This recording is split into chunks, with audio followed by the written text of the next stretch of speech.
पता मौत का पैगाम कब आ जाए और क्या पता जिंदगी की आखिरी शाम कब आ जाए। मुझे तो ऐसे मौके की तलाश है कि इस परिवार के लिए मैं कुर्बान हो जाऊं।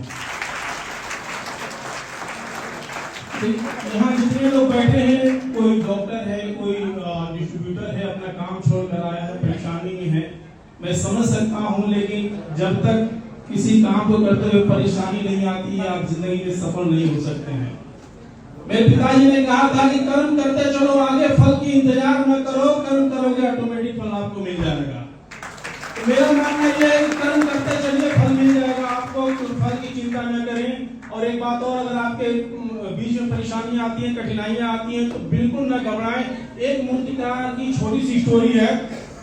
एक मूर्तिकार जो मार्केट में जाता है और मार्केट से बहुत सारे पत्थर लाता है, इसलिए लाता है कि कुछ मूर्तियों को बनाकर वो मार्केट में सेल कर सके, उससे उसकी परिवार की खर्च चल सके।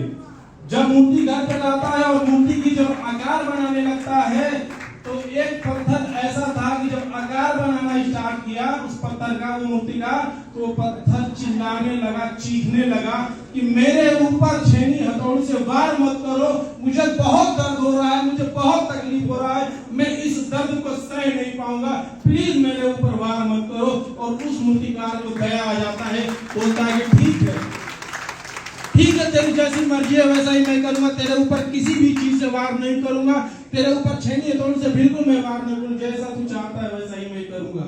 और उस पत्थर को छोड़ देता है वो मूर्तिकार। फिर दूसरे पत्थर से पूछता है कि ये बता, तेरे ऊपर भी मैं छेनी हथौड़ी से वार करूंगा, तेरी भी आकार बनाऊंगा, तुझे भी वो दर्द होगा, क्या तू उस दर्द को सह सकता है?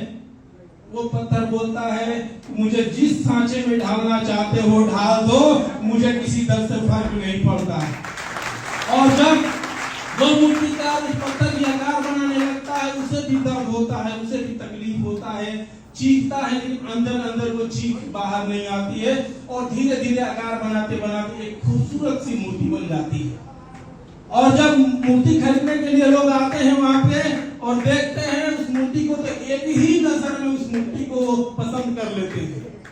और जब वो मूर्ति पसंद आ जाती है तो मूर्तिकार से बोलते हैं कि क्या रेट है, तो मूर्तिकार जो अपना रेट होता बताते हैं और उससे एक्स्ट्रा देकर वो लोग वहां से चले जाते हैं। लेकिन जाने से पहले जिस पत्थर को नहीं टूटा था छेनी हथौड़ी से, उस पर नजर पड़ती है और बोलता है वो जो खरीदार रहता है मूर्तिकार से कि मैं इस पत्थर को ले जाना चाहता हूँ, क्या पैसा लोगे आप? तो मूर्तिकार बोलता है कि इसको आप बगैर पैसे दिए ले जा सकते हैं, क्योंकि ये मेरे किसी काम का नहीं है।